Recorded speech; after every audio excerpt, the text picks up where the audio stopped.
What's up, guys? Welcome to the fourth update to the tier list. My name is Petko, and today we're gonna talk about everything and anything, every single spec once again, including all the changes that happened this week, exactly what has changed and what we are looking forward to changing in the upcoming few weeks until the patch arrives. Now keep in mind, this is not a final tier list, it's not a final opinion, not a final rankings. This will likely change with the upcoming weeks of tuning, so everything we talk about today is for today. Things for tomorrow are not promised, so if your spec looks to become in the S tier or A or B tier, there's a high chance that this can go and change at any point of time. Purely for I guess, funsies we do this, so you guys can have a basic understanding of each spec. That's pretty much it, okay? So don't take everything I say as a Bible and truth, because it's purely for entertainment and giggles. Funsies, as I already said. Anyway, with that being said, let's go forward. All right. So as you guys can see, there are several new columns. I guess the first one here is the A+ and B+. Now, I created A+ for only one intention, and I believe there are some specs that are A+ performance depending on the length, like the difficulty of the key. The higher level keys makes them S tier, but on the lower level keys they could appear A+, especially if you play in like a suboptimal comps. And B+, I think is very fair because there are some specs from last week that belong to the B tier, but they were not as good as others in that tier. So I was like, I'd rather make B+ than have a C in D tier, because if I have to include D tier as well, it's gonna be pretty tiresome for some people.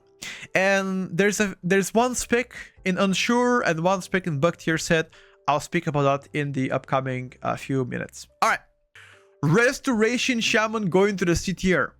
Now, keep in mind that the Restoration Shaman hasn't seen any positive adjustments for the past couple weeks. If anything, this week, one of their talents got nerfed, which again is completely irrelevant nerf, but it's still, that talent got changed for worse. So Restoration Shaman has several issues in my opinion.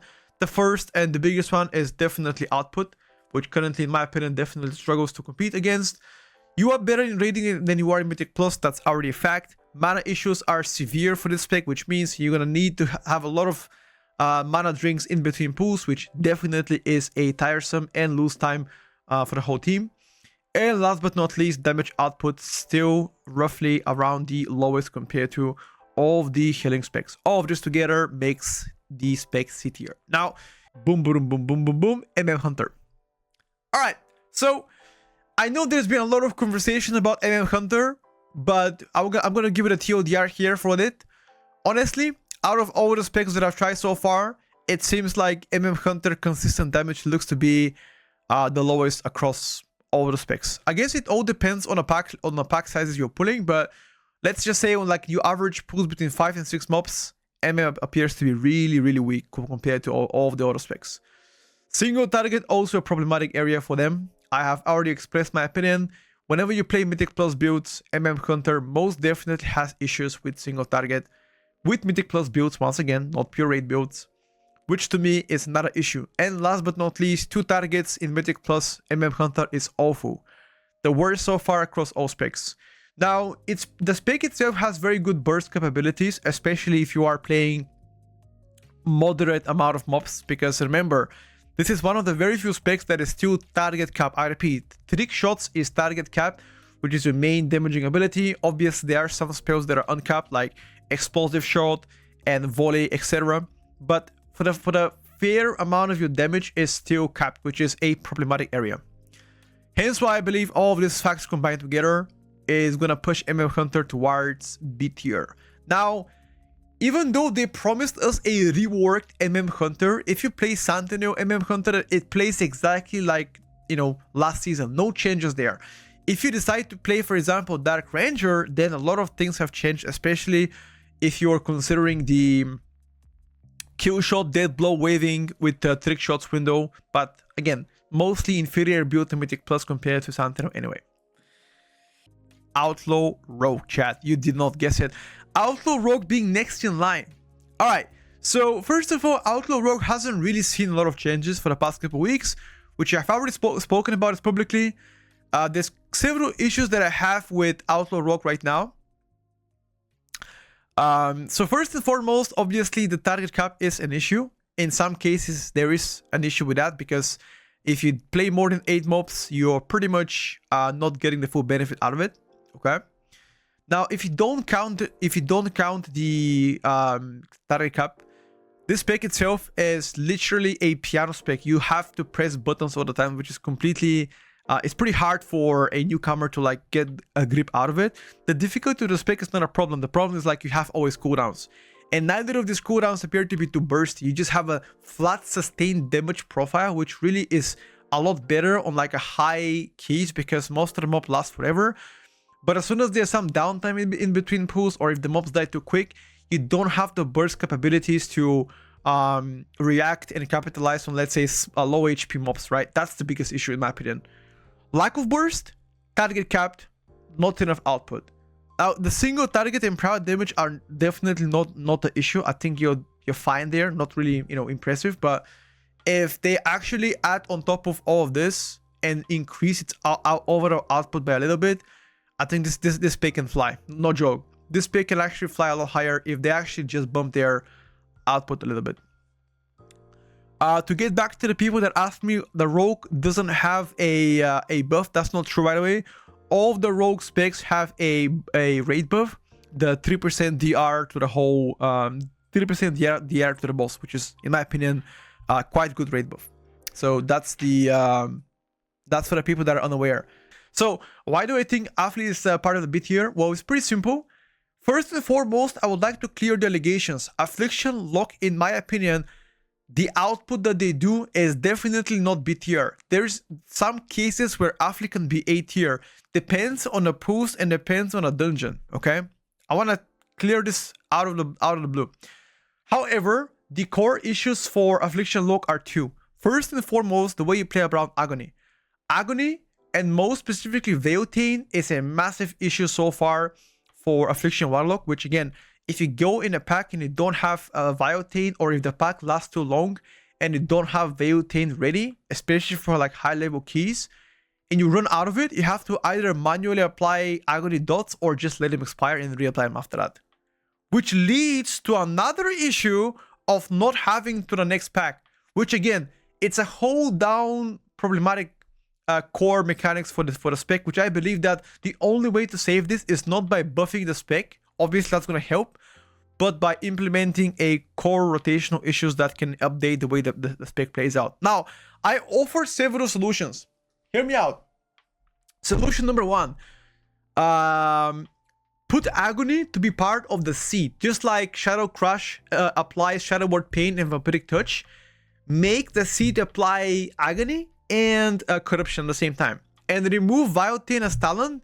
Make Phantom Singularity to be like just the only choice of the node there. Okay, the first change. Second change is make Veiltain a 2 charges. That can help you a lot. Two charges, which I believe that if you do this, it will make more of like a quality of life update. You know, if you decide to do it. And last but not least, if you want to not do any of the things that I proposed myself, then at least consider lowering the cooldown of Veiltain to like match the duration of the Agony, which again, duration of the Agony I believe is like 20 seconds, so make it Veiltain like 20 or 19 seconds cooldown. You know, I think those solutions would definitely help the spec play better, right? So that's pretty much my opinion of how the spec should be played. But then again, take this with a massive grain of salt, because I am not a developer of Warlock. I'm just, you know, a very passionate Afterlock enjoyer. That's all. Okay. But yeah, when it comes down to performance, definitely not B tier performance wise. But then again, if you make a pool, let's say 10 mobs at a time, you don't have Veiltain, you go to the B tier. Oh, sorry, to the D tier or even F tier. So think about that one. Arcane Mage. Arcane Mage, the dream, baby. Let me tell you about Arcane Mage.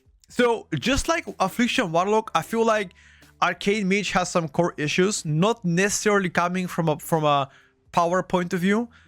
They are coming from core, I guess, core problems like build choices, etc., where Arcane was really was really excelling in like having very strong crowd damage, being a spec that, you know, did very high burst damage capabilities. Right now, I feel like Arcane can be split between doing very good single target or doing very good AoE, but there is no in between. Now, the single target in Mythic Plus has really been an issue for Arcane, especially when you pull like a lot of mobs and you have to focus down, let's say, on one prior target. So definitely something that I've noticed, that your prior target is nowhere as good as it used to be, which is your signature ability pretty much. Now, your off-city damage has become better, especially with how powerful the Barrage Touch of Magic has become. Still miles behind most of the specs either way, but again, I feel like the developers don't really have an answer for Arcane playability in Mythic Plus, because last of all, the spec itself is extremely difficult to manage / like master. The barrier to entry compared to other specs, let's say Red Paladin or BM Hunter or Warrior, is just way too high, meaning that a lot of people will be like actively avoiding the spec just because it's just too hard to get the best out of it in a average key levels. Now, on high key levels, you do appear to be a lot better because most of the mobs last longer, but overall, it is still a problematic from the core POV in Mythic Plus compared to other specs. And last but not least, why would you play Arcane where Fire and Frost are so much better? It just makes no sense, you know. That's like having in a garage, I don't know, Volkswagen Polo 2005 generation and having Lambo and going on a date to impress the girlfriend for the first time, and you're gonna choose the, you know, the Volkswagen Polo. Kind of makes no sense, right? Just go with Arcane, so go with like a Fire or like a Frost Mage, which is, you know, significantly miles better than playing with Arcane. It just makes no sense to play Arcane right now.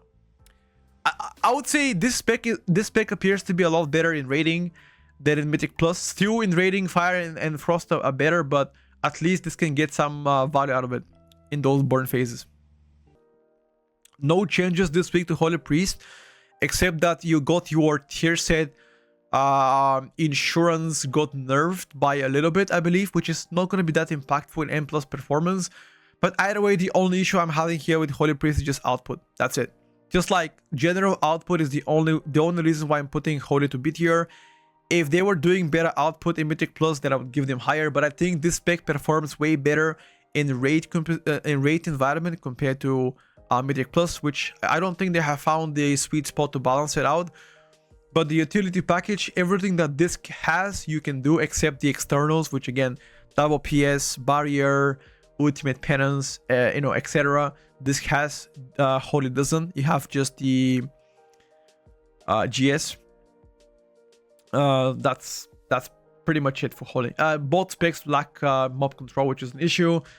It's pretty much it. Yeah, mobility is also pretty bad in Holy Priest on top of it. Those two specs go down to the B tier. Keep in mind that Guardian Druid didn't get any changes this week, and I'm gonna give you once again the reference or opinion. Why do I think that Guardian is in a B tier? In my opinion, I feel like the spec suffers from limitation of their spec talents, which means, in my opinion, you can have really good offensive profile but be very squishy, or be super tanky but low damage. All of this combined together makes no sense to me. If they rework their if they rework their class talents or spec talents, sorry, I think that you'll be in my opinion, a lot better. The mob control is also a little bit on a weaker side compared to other tanks, but the utility itself is actually quite strong, considering Mark on the Wild is one of the best party-wise buffs that everybody wants. Protection Warrior has been nerfed a little bit this week, which I think that will lead to slight decrease in performance. Overall, I could see it. The overall output in terms of just like durability-wise is currently not comparable to S and A plus specs as tanks. Hence why I think B tier is a lot more applicable to you. But I guess it just depends how far the tuning is going to tune out for the spec. They've tried to make some rotational issues, like slow it down a little bit.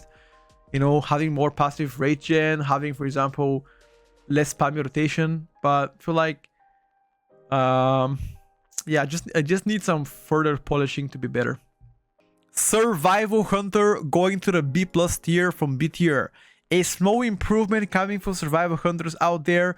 There are several things that has happened to this spec this week. Most notably, 10% buff to Wildfire Bomb, 10% buff to Raptor Strike, 30% buff to Mungo's Bite if you play Mungo's Bite in Mythic Plus. Overall performance has increased a little bit. There's several issues that I'm having with Survival Hunter. The most important is just overall performance, just numbers. Everything screams to me mid. From AoE to Mythic Plus to proud damage, it just screams to me mid in terms of numbers. If these numbers were to be increased higher, I don't mind this spec to go to A tier. It has everything else. Now, on a side note, I would like to hear what you guys think about this. I've spoken about this publicly, but one issue that I'm having as a quality of life update is the Wildfire Bomb is still a con, which to me, it feels very old school to have a spell that is like hitting in a con. So why wouldn't they rework Wildfire Bomb to be like an area of effect? Let's say if you throw a bomb, it damages like everything around the main target that you throw a bomb to. Feel like that could be a better approach to like tackle this issue, because I still have a windows where I need to position myself to be exactly in front of the mob so I can cleave it better with my bomb in, which kind of is bad, But anyway, outside of this, I think survival goes to the B tier, going from B, which is a small improvement. And no, to answer this question, I don't know where this comes from. I don't know who you guys are watching or listening to, but if I hear one more time that survival of in general every hunter spec is squishy, I will lose my mind. Hunter as a class or a specs, doesn't matter what you play, is not squishy. They used to be squishy, but now they are much tankier. They have double survival of the fittest, which is their major defensive cooldowns, more HP. They have Aspect of a Turtle, Exhilaration, Camouflage DR, Feign Death, Self-Poison Removal. They're like a lot of things to make Hunter a lot more tanky than what you guys are making him to be, okay? I want to get this out of the question. Hunter is no longer glass cannon. They are, in my opinion, much better defensive wise. I am not saying they're the tankiest pick, but what I'm saying is they are not glass cannons like you guys make them. Havoc DH moving to the B tier. I think this is a huge improvement coming for DH players. Going from C tier to B+, it's actually a huge improvement. Now, don't forget that Havoc has been buffed not only this week, but only last week. So I think overall performance of the spec has increased tremendously. From getting a better sustained damage to better private target, better single target, better burst. Overall, a much better spec what we're used to coming from the past. Now, what are the things that I would like to see a lot more done to the spec itself, outside of just more number tuning? Everything else I'm a big fan of. In my opinion, they have good utility. They have good self-sustain because of the leech they provide. And last but not least, they have the option to have an immunity as well, which again is a advantage in some of the keys. Overall higher output is the only way that I can see Havoc climbing to the A tier, but I think B+ for now is pretty solid for them. Yeah, obviously every single spec has its bugs currently because it's still PTR. Those bugs will definitely get to be resolved, but in the current situation / performance, I think around B+ tier is where the spec is compared to other ones. Yeah, so for the people that are unaware, Havoc DH has an immunity, it's called Netherwalk. Yeah, outside of your blur, which is defensive cooldown, you also have a Netherwalk, which again adds a little bit more towards your defensive toolkit. The only spec that I have in a bug set is currently Sub Rogue. Now I'll give you why I have put them there. Okay, so first of all, from my own observation and obviously speaking to one of the theory crafters of Sub Rogue, I believe that the tier set itself is working for some people, while for others just doesn't work. And there are 3 cases of that. The first case of Sub Rogue is your tier set is always available. Your stacks never drop. You perma have the tier set. It's bugged for some people to always have it. Obviously, that inflates the damage by a big time. If that is present, The second way for the tier set is to not work at all. There's a chance that the set that you have on the character that you copied from live servers doesn't work at all. And the third is if your tier set is partially working, which means the 2-piece can work, but the 4-piece doesn't. So one of those three, kind of like a bingo, is the case for Sub Rogue, which at this point, at this stage of PTR, I am unaware which one is the accurate. I guess we gotta wait until Blizzard really makes a stance about it, but that's so far my observation for Sub Rogue. While seeing some people do crazy damage, I cannot verify if the tier set for them were present at all times or was it fine. I can't verify, I don't know for sure, but as soon as we have a blue post about it, we're gonna know more. Blizzard hasn't made any blue post about Rogue so far, so I can't really comment on it as well. That's about Sub Rogue. But if the uptime is as it is, and let's say the tier set was working as intended, then this pick has really high chance to go from A tier and above, because I've seen some people do nasty big damage with like Sub Rogue. And honestly, if Sub ends to be the better Rogue's pick out of all of the three, I wouldn't really mind playing that shit. It just, we have to wait until they bug fix that shit. And keep in mind that the patch that came out this week is a release candidate patch, which if you are a Rogue main in a chat, I don't know how many people are Rogue mains in the chat, but this so far, this patch, out of all the patches that I have PTR tested, has been the least favorable to Rogues. You pretty much got not only no changes, but you also got like bug tier sets, you know? So it's kind of like a spec that is still up in the air so far. I have also put in only one spec in the unsure, and that's gonna be the sibling spec to Sub Rogue, Assassination Rogue. Why do I say it's unsure? Because I am unsure if the performance of Sub Rogue matches the bug fix they've done earlier to the tier set. If you guys are not aware, the tier set of Assassination Rogue got quote-unquote fixed, but we don't know for sure if it's fully fixed. Currently, it doesn't get consumed by Rapture ticks anymore, but it gets consumed by Crimson Tempest ticks, which we don't know if that's intended or actually a bug. Because if it is a bug, that means the tier set can actually do much better performance than what it's shown right now, because right now for AoE it seems like to be a very bad set. But if that is not the case and that's still a bug, they're gonna fix it, and there's a chance that Asa Rogue can do better than what they are doing right now. Now I want to make something very clear. I don't believe that Asa Rogue will be as dominant in season 2 compared to season 1. I don't think so. So if you are maining Asa Rogue and you think about playing it this season, just be aware, okay? I don't think you're gonna be as dominant because your tier set compared to season 1 tier set is like downgrade, pretty much downgrade, which a lot of people will be disappointed, but it's the case so far for them. Unless they get like tuned up or like, let's say, changed for the better, then that's so far for them. There's been a lot of conversation about Shadow Priest being part of the S tier and A+ tier.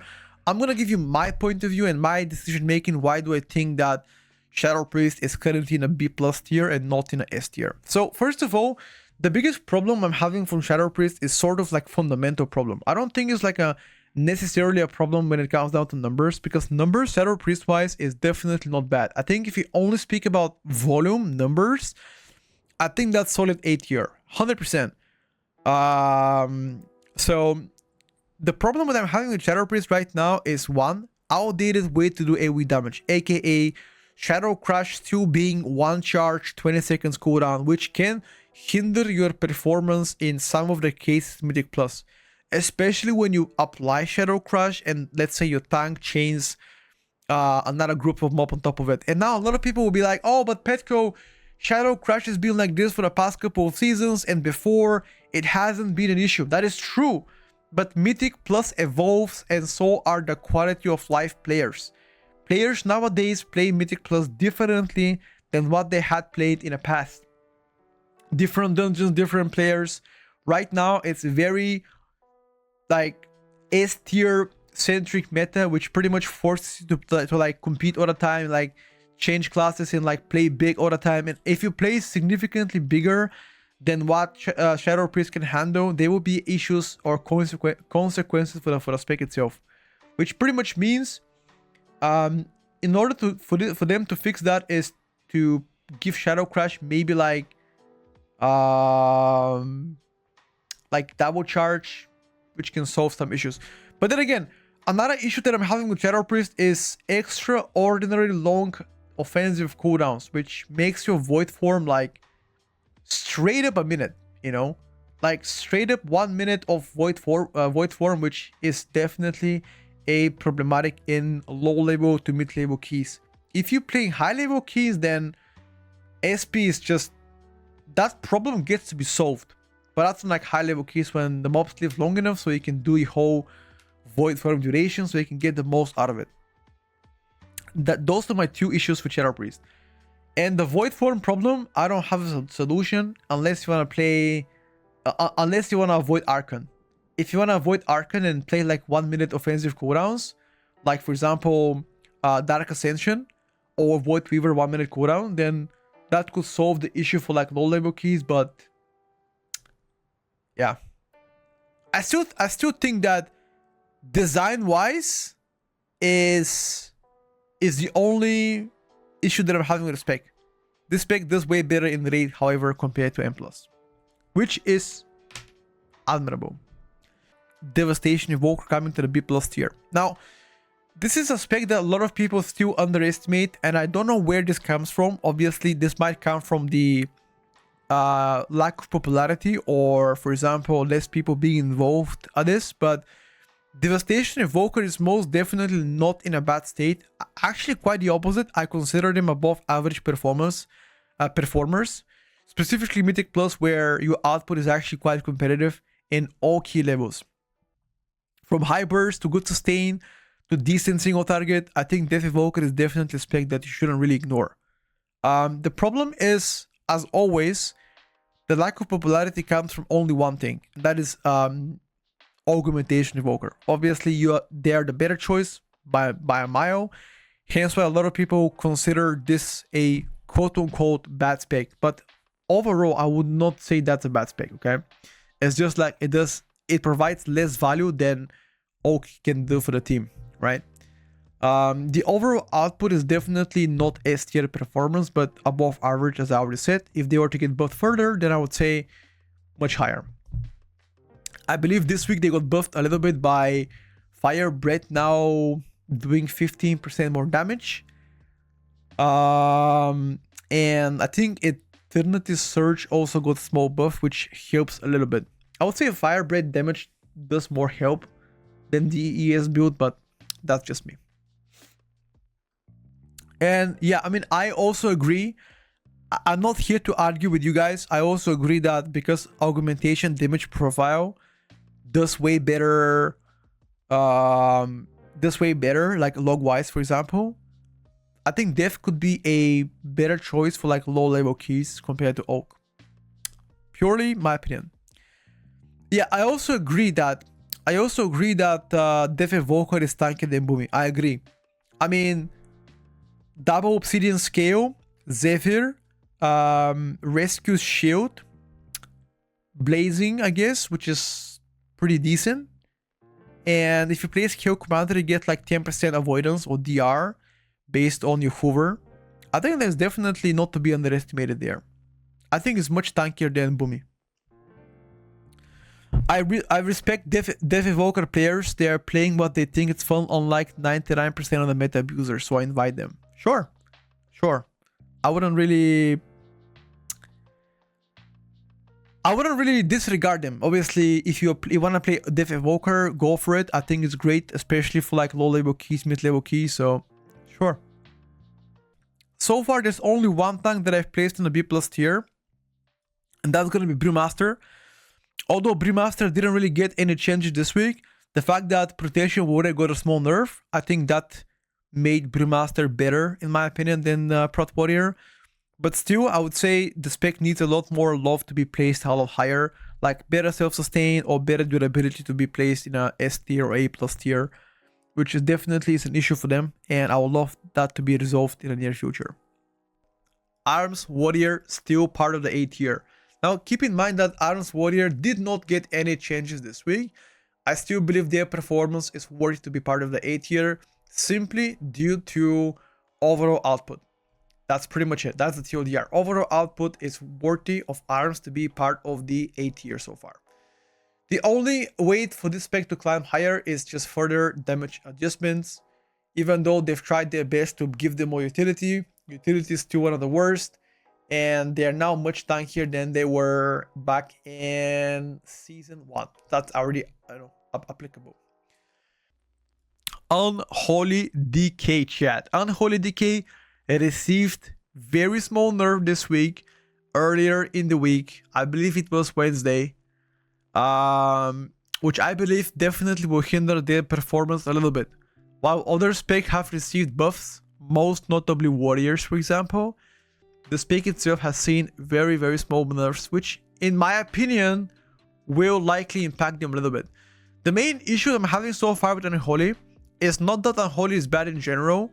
It's Unholy Decay is completely RNG spec if you are playing Sanlin, which definitely is a casino spec, right? Has a chance for this to be completely good or completely bad. The single target of Unholy is still, in my opinion, at least in Mythic Plus, a weak area where a lot of other classes can do a lot better in that sense. So mid single target, completely heavy RNG spec, which can turn out to be S tier sometimes in like large pools or be like B tier in some of the pools. That's about Unholy. Blood Decay obviously A tier. I know that you guys have been asking me why do I don't think that Blood Decay is S tier. I've already said this many times, but TLDR, I think the output and survivability makes them not S tier worthy. That's pretty much it. For like low to mid level keys, this pick is fantastic. High level keys, it appears still to struggle in some of the packs, especially in like mass pools. No raid buff, obviously still part of the crew. But other than this, good mob control, which can help you salvage a lot of pools. Upper rankings and the rest of the healers aligned on A tier with a very close proximity in terms of performance, but I would say it the way it is. Rest of Druid obviously being the best out of A tier, followed by Press and Holy Paladin. I believe those performances are pretty close together. I'm gonna go one by one. Why do I think HYZ is an A tier? Starting from the very top, Restoration Druid. I think Restoration Druid has gotten a lot of changes for the past couple weeks. Obviously, they didn't get anything this week, but I think the overall output is the only problem that I'm having with them. It's just nowhere as competitive as the S tier specs, obviously. Utility was unchanged. I still believe they're very strong utility-wise. Durability, like in terms of tankiness, they are pretty tanky, especially considering the on-demand bear when they have to shift up. And that's pretty much the TLDR. Depressive Evoker, I think it has better HPS profile in some cases, but it's just a lot harder to make it out and utilize your whole performance, or I guess the whole profile, because it's much more difficult to play Press in like a Mythic Plus environment where majority of the people are just unaware how the Press Evoker plays around. Because let's be honest, to get a full advantage out of the spec, you just need to really you need to have people on the same board. Like people have to understand that your healing capabilities can be extremely good if you are right around you, so you can use your bread or eco, for example. Which again, if your targets are spread around the room, it's pretty hard for you to keep up with heavy HPS environment. DPS wise, not a problem. I think they do great. Obviously not S tier worthy. Holy Paladin, I have only one issue with Holy Paladin, that's output. Output. Utility, I consider them among the best. Very strong mob control, immunity. Unfortunately, the output, both HPS and DPS wise, are not worthy to be anywhere close to the S tier. That's the TLDR of Holy Paladin. If I have to choose between all of these specs to be part of S tier, I would love them to buff Holy Paladin a lot more, so it gets to the S tier. I love Holy Paladin metas because Holy Paladins are one of the healers that have a lot of things to help you. Sacks, AMs, 3% DR, CR, immunity, good mob control, stuns, binding lights, and you know, now you're gonna have much beefier divine toes, for example, with a CDR implemented. So that's one of my favorite healers to play with so far. But the overall output is pretty low. I love them to be higher. That's the TLDR. Out of those 3 specs, I consider Restoration Druid to be the most difficult out of them, because like the whole cat weaving and all weaving for a beginner player is really tough, which the barrier to entry becomes infinitely harder for you to enter, obviously. Hence why I consider this to be like one of the hardest healers to master. And if you're looking for a beginner friendly heal, I would say Holy Priest probably fits the criteria better. Next in line is obviously Retribution Paladin coming into the A tier. What could I say about Red Paladin? First of all, I believe the performance-wise for low-level keys will be much better, hence why if you're playing low-level keys, Red could be the perfect spec for you. Very low offensive cooldowns, 30 seconds or a minute, depends on the talents you're playing. Quite strong defensively, has a rate utility, has a CR, and a good way to supplement your teammates from sacks and freedoms to lay on hands, etc. You are a amazing amazing addition to any team looking to add an extra DPS player. The main issue I'm having is just purely numerical. I believe the single target and the prior target damage are like I don't think those numbers are S tier worthy. And if I were to change anything about Red Paladin, I would just include just more overall power or better prior damage, especially while doing AoE. Now, obviously, a lot of people are gonna say, but Executioner Sentence can be, you know, extremely good prior damage. That is true, but that's like one target, and it's like 30 seconds cooldown, right? So that is something that I have expressed in the past. If they were to change somehow that, then I would be more inclined to say so. But also, single target doesn't look to be that impressive so far. Still better than Unholy single target. So if they were to get buffed more, I don't have any issues with the A+. But so far, I think Air is above average performance coming for Red Paladins. About Feral Druid, first of all, I'm very delighted that this spec has seen attention in the upcoming Season 2. Not only are you going to do better in Season 2 than Season 1, but I feel like your burst damage is actually quite good.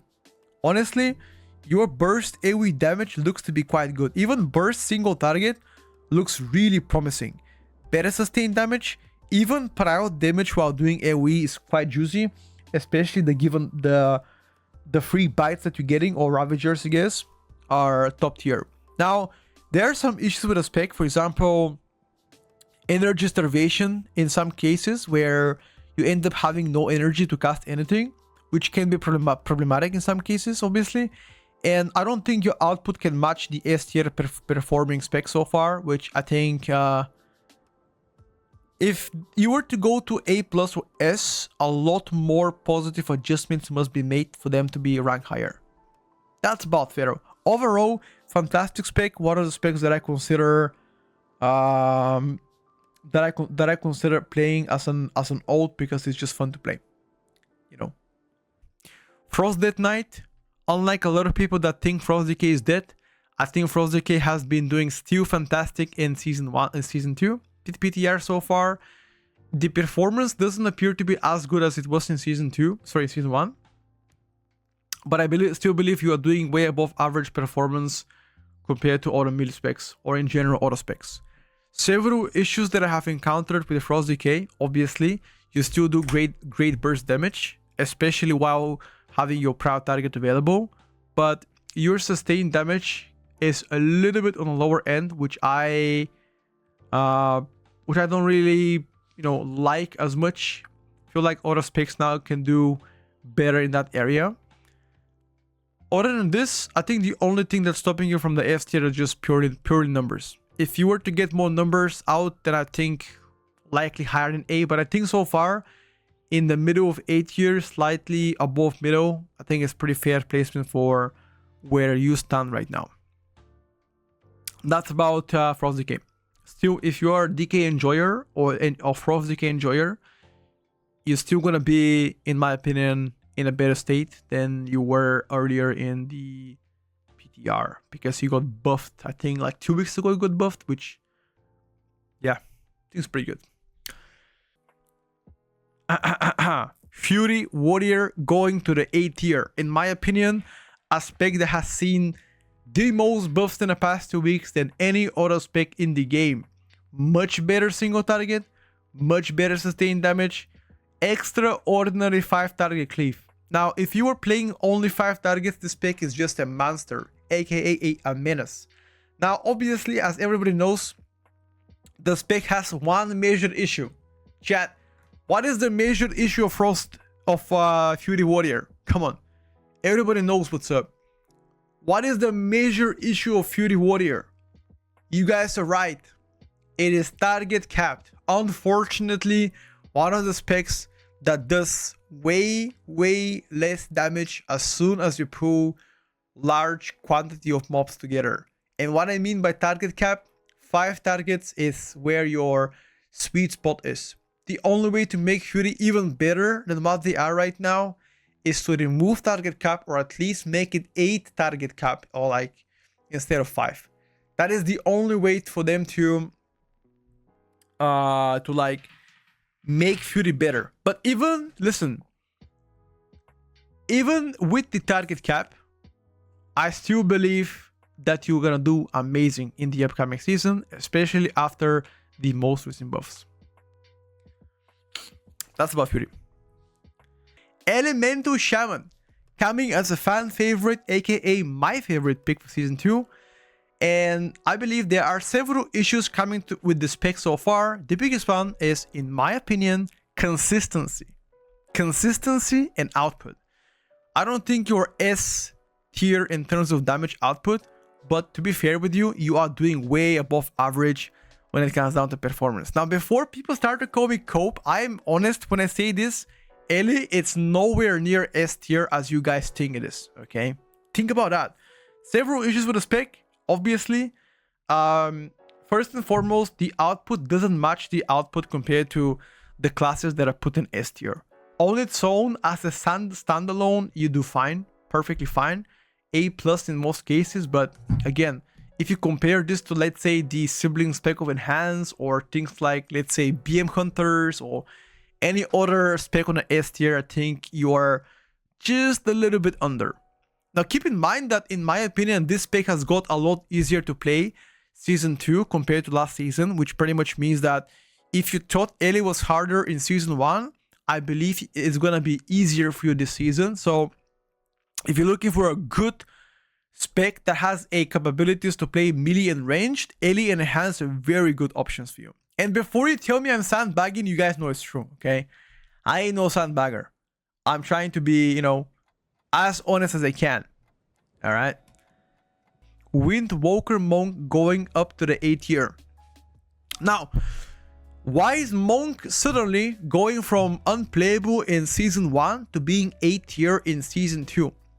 The question is rather simple. The answer is clear. Damage output has been significantly improved for the monks itself. Even though you are target cap, keep in mind, you are still one of the melee specs that has a target cap. Your damage is beyond good.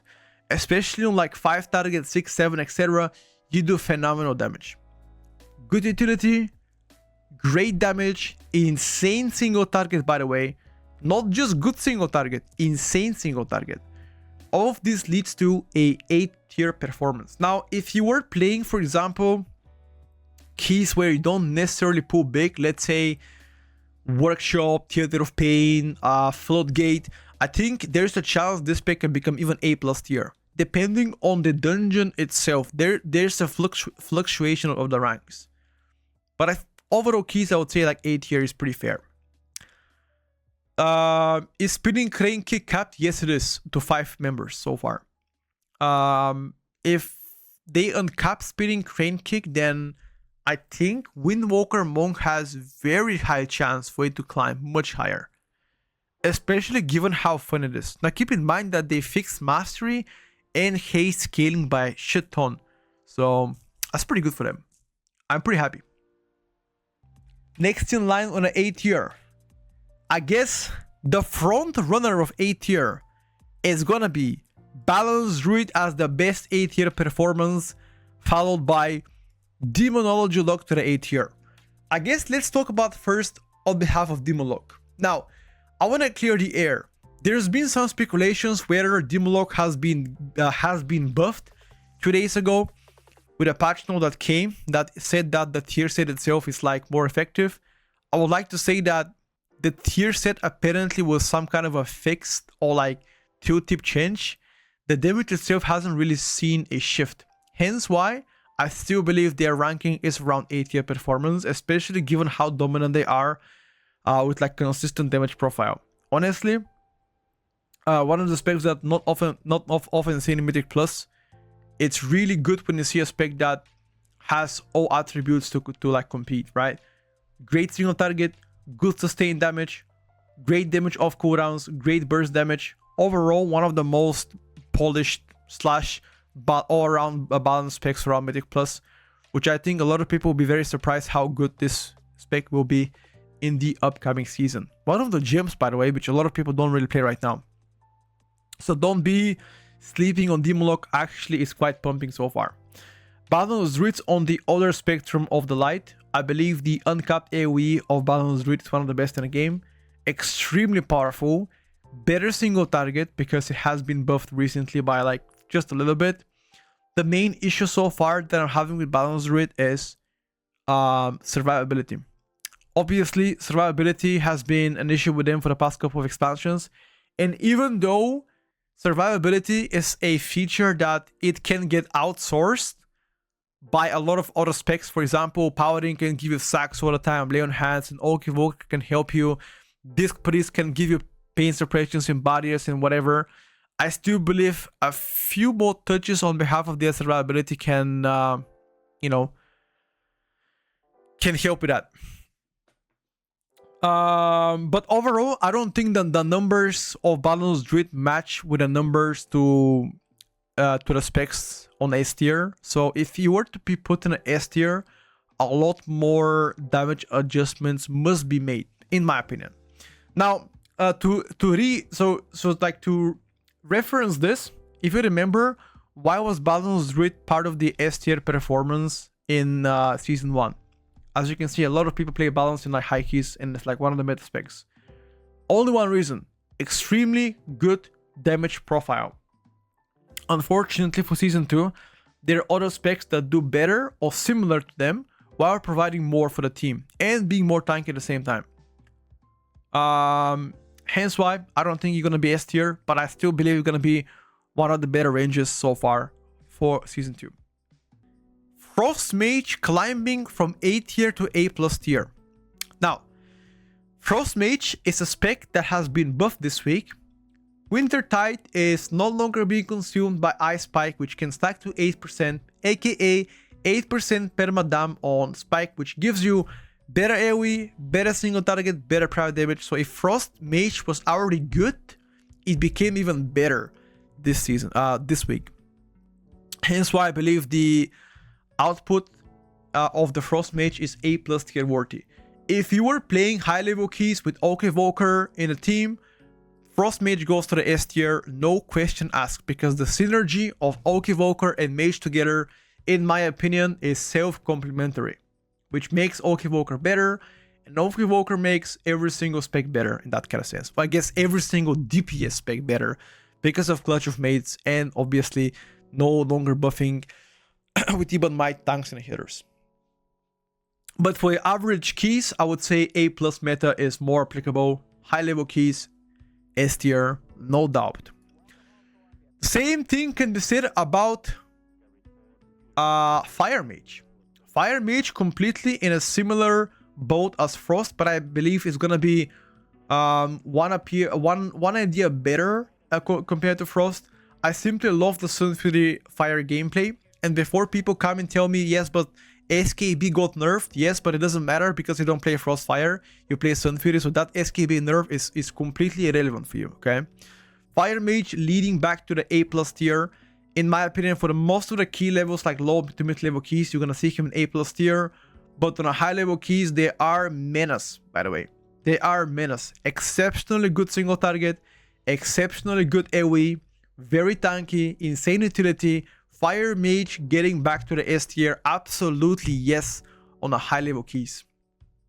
Especially if you include like Augmentation Evoker in your team. And if Vengeance DH, if Vengeance becomes to be a meta tank, by the way, then Fire, Frost, and every other caster, like for example, even Enhanced Shaman and Destrolock, are climbing even higher because, again, 30% extra, Chaos Brand elevates your damage a little bit more, which again is speeding on a timer. So, very fun, very good, S tier performance coming from both mage specs. If you're a mage main, you would absolutely love this. I guess if you're playing high level keys, no question asked. High level keys, S tier. I guess low level to mid level keys, A+, give or take. And last but not least is Destruction Warlock. I forgot to mention this. I've seen a lot of FUT. A lot of people are like anxious about, oh, but they nerf my, Destruction Warlock 4-piece. Sure, I do agree with you. Although the tier piece have been nerfed, it appears to be readjustments on how mastery points work for Warlock, aka it wasn't as big of a nerf as everybody thought it would be. It was bug fixed yesterday, so Destruction Warlock is still amazing choice for the upcoming season.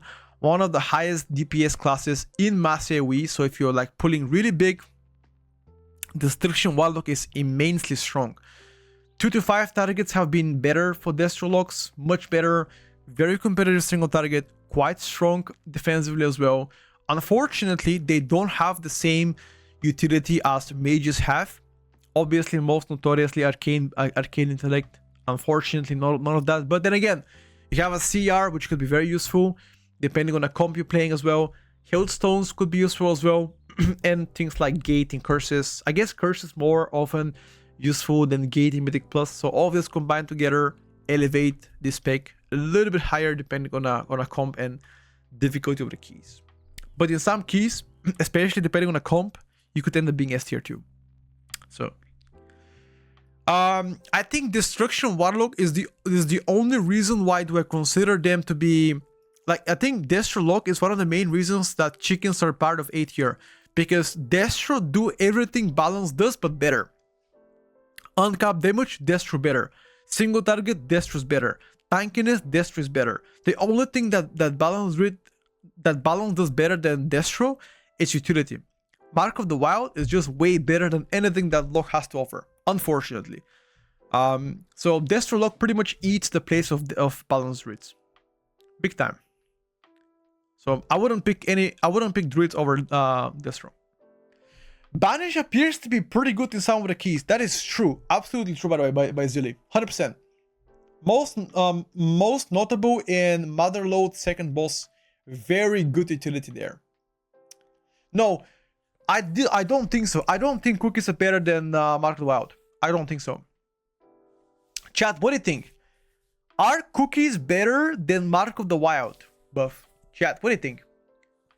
Yes or no? Cookies better than Mark of the Wild? No or yes? I don't think so. I vote no.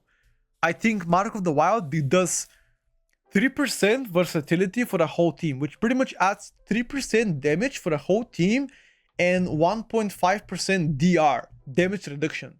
So, yeah, I think it's pretty cool, dude. Not gonna lie.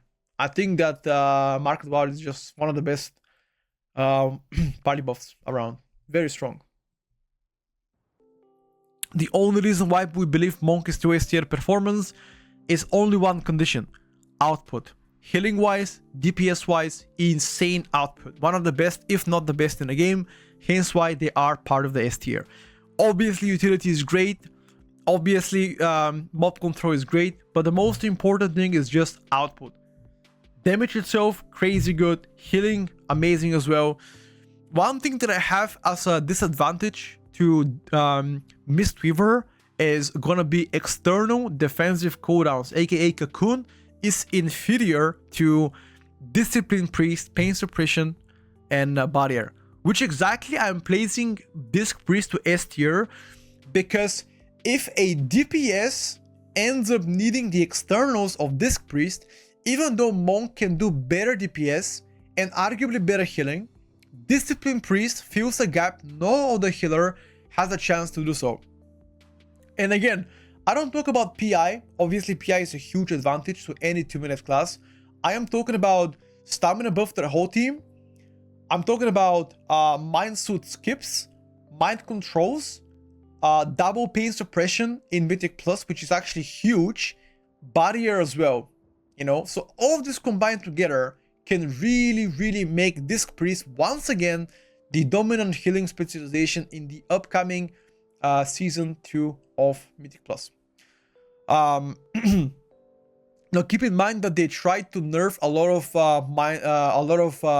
mind control stuff. Like for example, Workshop, you can't really mind control anymore. But I think overall utility, in my opinion, is way better than Monk. But Monk does better output than Disc. So this would go like band to band. Like it's gonna be really close battle, which can be better. I think both could be fantastic depending on a comp you're playing and the pulls you're doing. Also, Monk has 5% more physical damage done. So classes like, for example, BM Hunter can benefit even better from the Monk 5% damage increasement. I guess it just depends on the overall mindset of how you're entering this season. You know, it could be both ways. Sorry, Mass Dispel also really good. I agree with that. MD can be useful in a lot of cases. For example, Workshop those dogs before second boss, brother. They are pumping, you know. No MD Dwarf is really hurting. True, Monk has better mob control than Disc. Disc has 0 mob control.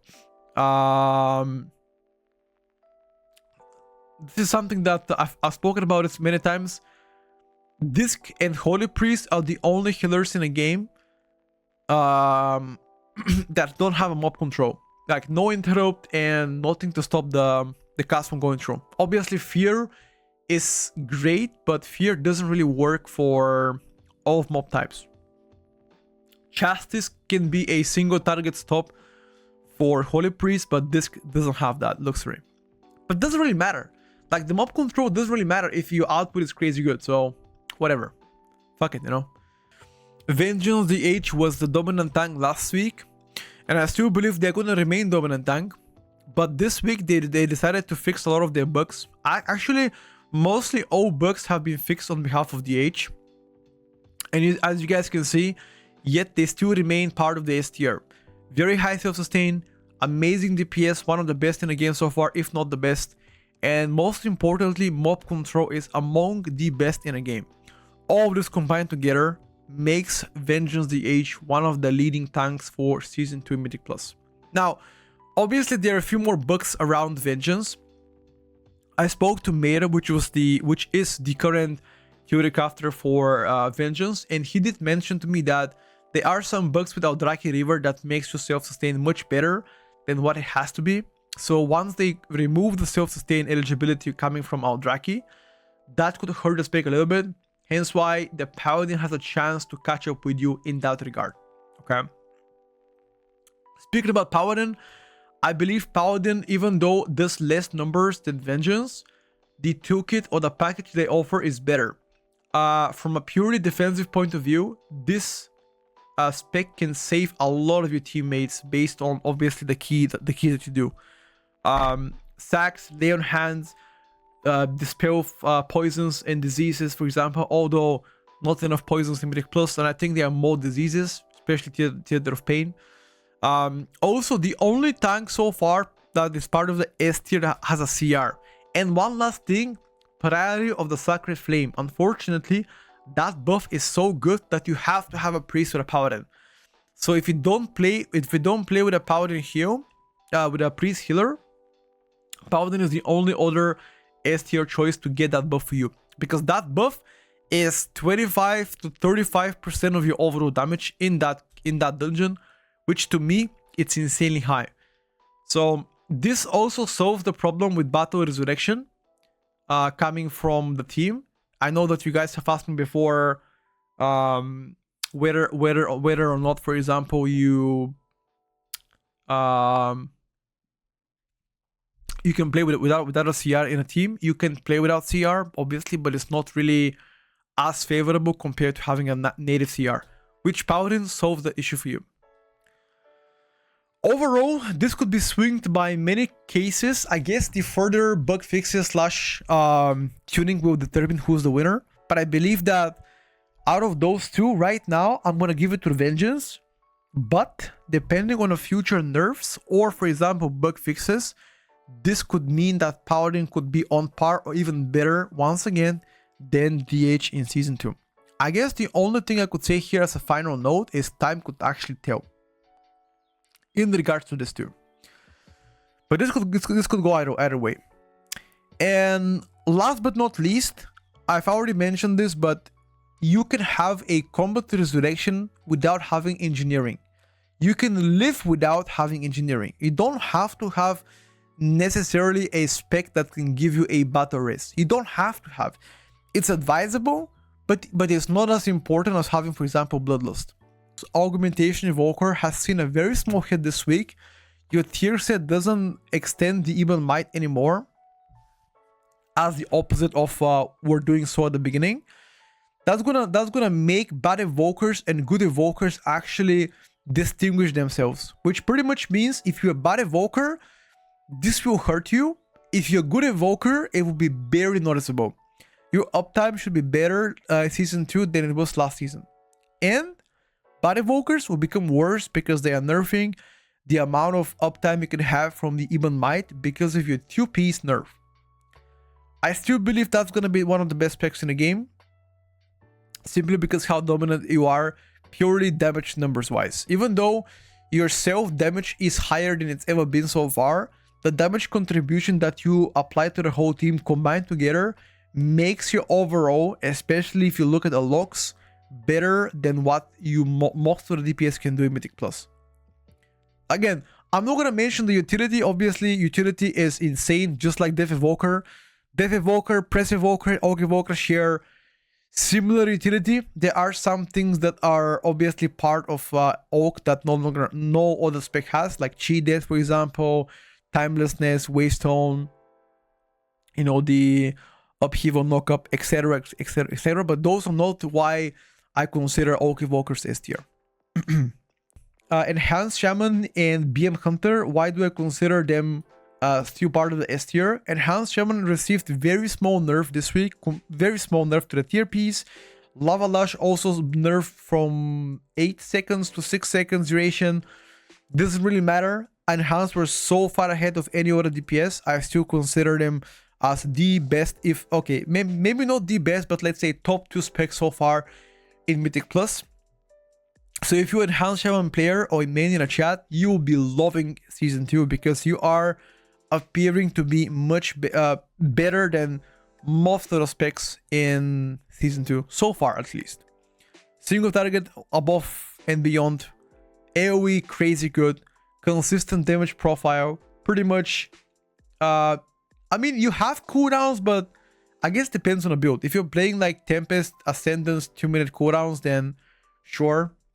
But if you play Totemic, you have very short cooldowns, which can be insane. BM Hunter also received very small nerf. Overall, doesn't really matter. They have one of the best consistent damage profile, if not the best across all specs.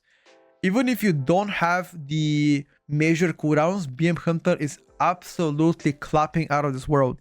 I think damage is beyond good, and so far, very few specs can compete with you. I guess depending on the dungeons, in some keys, for example, when there are no consistent pulls, but let's say 6-8 targets consistent pulls, BM Hunter can actually fall behind things like Enhanced Shaman, even in some cases locks.